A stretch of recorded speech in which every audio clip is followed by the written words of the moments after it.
Hey guys, welcome back to my channel. Well, another day, another Jeffree Star Snapchat rant. I know I've been covering a lot of Jeffree Star drama lately, but he's always involved in something, whether it's drama he brings on himself or other people's drama he inserts himself into. Where there's drama, there's Jeffree, and I'm here for the drama. So in the latest episode of As the World Revolves Around Jeffree, he went on another one of his infamous Snapchat rants to address the backlash he received from people saying that he copied the title of his video from Nikkie Tutorials, who uploaded her video on the same product, being the Pat McGrath matte trans lipsticks the day before Jeffree. I think what I'll do is play Jeffree's Snapchat rant and add my commentary as we go along, because the real tea of this rant isn't even the tea he intended to spill. You know Jeffree is all kinds of sloppy when it comes to his Snapchat and Twitter rants and ends up deleting the real tea. So when he gets messy, I make like a sponge and absorb it real quick. So I have the original Snapchat rant, not the one he edited after he realized it could be taken as a threat. So let's get into it. You know what I would love to do? I would love to upload a video and not have to ever address anything and just let people watch. But people gotta stir the pot, so let me talk about it. So today I uploaded my lip swatch review of the new Pat McGrath matte trans lipsticks. And I guess yesterday Nikkie Tutorials uploaded her review. Now the majority of you do not care about this, but for the small percentage that does not have common sense, remember, 2, 3, 10 people on YouTube are allowed to review the same thing. But the real kicker is, Jeffree, I think you're copying Nikkie's title. Okay, so the real tea is, I was going to upload my video yesterday, but the Pat McGrath PR team told me I'm not allowed to upload the video until the 13th. So basically, they let her upload hers first, which is very common. Kylie has sent me stuff early in the morning, and then the next day everyone else gets theirs so I can film a video first. It's common in the beauty community. Which to me is so irrelevant because I don't care whether I review something 10 months after it comes out or 2 days after. This is not a competition. It's just we're all reviewing the same shit. Which of course is great for you guys because we all have different skin types, different skin colors, different opinions. I mean, hi, we're all different people. But it is a little annoying to be called a copier or you stole someone's title. It's like, girl, let me tell you what's really happening. Alright, evidence number 1. Go to Nikkie's page, type in the word worlds. In her 7-year career, she started to use that word once a month ago. Evidence number 2. My friend Laura Lee, you go to her page, type in worlds. She started using that trend and kind of started it 5 months ago. And now here we are on my page, and 3 months ago I started to use the word world's most da-da-da. Laura Lee definitely inspired me. So all I'm saying is it's okay that we all inspire each other, but don't try to come for me and say that I stole Nikkie's title when I didn't even know she uploaded the video because I had her blocked. And now no one try to stir the pot or make a video about it or try to turn it into something it's not. It is very known that her and I are not friends anymore. It's totally normal for two people to not like each other. And I think some people get a little too upset about the word blocked, or it's like, it's okay to be annoyed by someone or not friends with someone or you don't want to see them anymore, so you block them. I think that's serious. So the final tea was, my title was going to be the world's best matte lipstick, and then I saw her video on trending this morning and I was like, oh, okay, well I'm just going to call it something else. So is my title best matte lipsticks on earth similar? Yes it is, because I changed it when I saw hers. Now, next story. And so many of you are asking, like, why aren't you guys friends anymore? It really doesn't matter. I haven't seen her in months. My last au revoir, I was helping her out with the Too Faced drama. I exposed it. Because I'm the type of motherfucker where even if I don't like you, I will expose the truth or help you out when I know you've been wronged. Because I'm just that type of bitch. And at the end of the day, I really don't think about her often. There's no drama. There's no negativity on my end. There's no hate. I really just don't care. And it's just not that deep. Okay, dumb high school rant is done. Now let's get back to the love of fucking makeup. These lipsticks though, bitch, they're unbelievable. Ugh. Okay, so that was the edited version of Jeffree's Snap rant, and I'm gonna play the deleted portion in a bit, but let's take a moment, recap, and go through this together, because like I said, I think the real tea of this Snap rant was unintentional. So Jeffree and Nikkie both uploaded their reviews of the new Pat McGrath matte trans lipsticks within a day of each other. In Jeffree's Snap, he said he was gonna upload his video the day before, being July 12th, but the Pat McGrath PR team told him he wasn't allowed to upload his video until the 13th, so basically they wanted Nikkie to upload her video first, followed by Jeffree a day later, which he says is very common in the beauty community. Now, Nikkie likely got to be the first one to upload because if you remember, she actually worked with Pat McGrath on the matte trans lipstick campaign while in New York on June 27th, as seen here.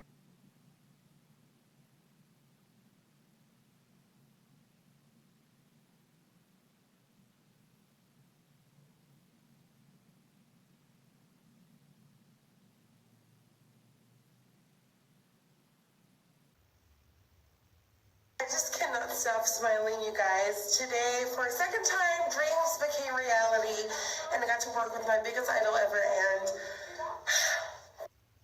I know that without you guys, I never would have had this opportunity. So from the bottom of my heart, thank you.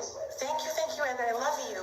Here's my question. Well, Nikkie did not indicate that her video reviewing these lipsticks was sponsored because if you want to get technical, the video itself may not have been, but I assumed Nikkie T didn't work for free on that campaign, so that quote-unquote review video was likely included as part of the campaign contract. But even if Nikkie's video wasn't included in the deal, how genuine is her review going to be anyway when she worked on the campaign for the exact product she's reviewing and made it clear that Pat McGrath was one of her idols? It's kind of a conflict of interest in my opinion. I don't know if Jeffree's review of the matte trans lipsticks was in fact paid, but I wouldn't be surprised because it would be smart of the Pat McGrath PR team to use Nikkie and Jeffree to review the collection, being that they are the top 2 beauty channels on YouTube, and they'd be able to somewhat control what's said about the product if that makes sense. So it's like rather than sending the collection out in PR to a whole bunch of influencers when there's really no guarantee that the influencer will even review the collection, not only that, when you blast PR packages out like that, you always run the risk of negative feedback. So why not control the situation by targeting those 2 influencers, pay them for the review, and control what's said, rather than oversaturating YouTube with mixed reviews? It's actually very smart of the Pat McGrath PR team. When you think about it, it's kind of like quality over quantity, you know? And no, I'm not saying other influencers aren't of quality, I'm just saying go with the top 2, pay the premium, and get exactly what you want. It's also odd to me that a company, in this case Pat McGrath Cosmetics, seems to be a little too involved in these 2 videos to not be paying Nikkie and Jeffree. They are both in the business of selling the influence they have on people to companies, so why would they be taking orders for free? I don't know, it all just seems to be a little too contractual to be a genuine review in this case, and I think Jeffree unintentionally spilled the beans on that, but that's just my conspiracy. Now I know Jeffree has said he's never done a sponsored video and doesn't use affiliate codes on his channel because he doesn't need the money. He's just too rich and bougie for affiliate codes, darling. Do I believe he's never done a sponsored video? No, I don't believe for 1 second that the Versali unicorn essence he's spoken of in his videos and on Snapchat isn't either a paid ad or earning him money through affiliate codes, because there's this.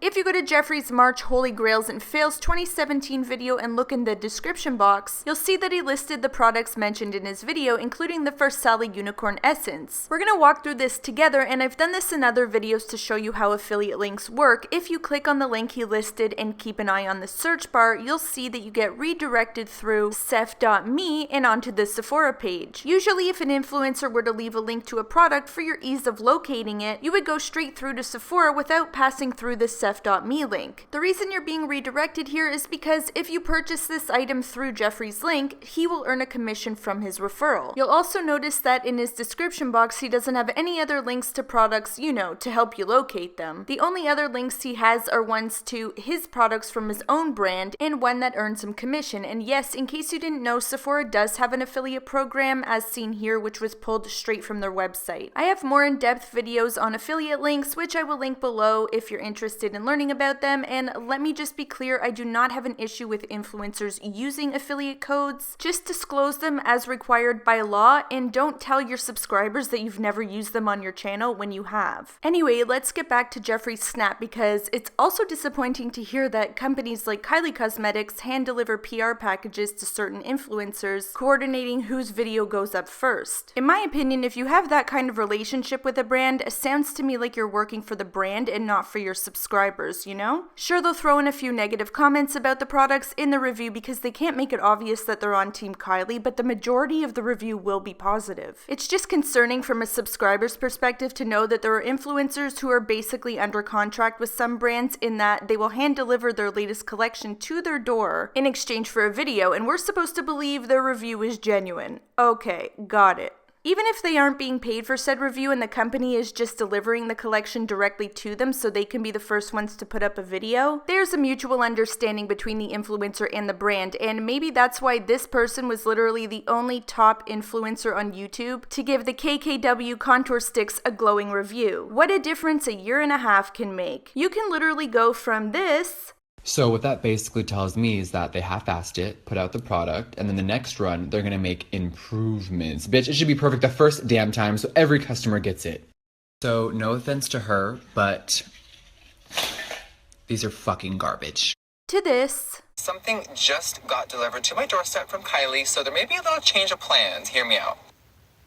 So Kylie's assistant just dropped off the vacation summer collection. We're talking the entire collection. So I kind of want to review it and throw that up tomorrow and then the story time this weekend. Now, while I definitely agree with Jeffree about the original Kylie lip kits for sure, it's just amazing how you can literally go from throwing your products in the garbage to having them hand delivered to you on a silver platter a year and a half later. And in case anyone cares for my opinion on the copycat claims, here are my thoughts. If you follow a lot of these influencers on Snapchat, you'll see that a lot of them receive the same items in PR at the exact same time, so it's only natural to expect to see a lot of the same reviews within the same time frame. I think it's actually beneficial for viewers to see more than one influencer reviewing a product because, as Jeffree said, we all have different skin types, we all have different skin tones, we all have different preferences when it comes to makeup and skincare, and sometimes we just relate better to one influencer over another. So for me, if I'm considering purchasing an item, I actually prefer to watch more than one review because I feel like each influencer brings something different to the table, and I like hearing different perspectives, so no, I don't consider it copying when more than one influencer reviews a product. To me, it's a good thing. As for what they choose to title their videos, while one influencer could have definitely copied the other, I wouldn't automatically assume that's the case. There are other reasons for similar titles between influencers. One being that they know exactly which words to use to get their videos trending, which ultimately is every YouTube creator's goal, cause views. The other reason could be a similar situation to this in that if a company is working with an influencer or influencers and paying them for their video, they may request that the title uses keywords so that when viewers search for reviews, they all come up together. Now, as for Jeffree and Nikkie's falling out, if you remember in my previous video about Jeffree and Too Faced, where he gave me an exclusive statement confirming that they were no longer friends, but didn't get into the reason why. The rumor is, and this is only hearsay, and I can't confirm whether or not this is in fact true, but I heard from a very reliable source that while on a brand trip, I believe it was the Jouer Paris trip, I'm not 100% sure, but Jeffree was allegedly heard screaming at a very tipsy Nikkie Tutorials for an unknown reason, saying that he would ruin her career.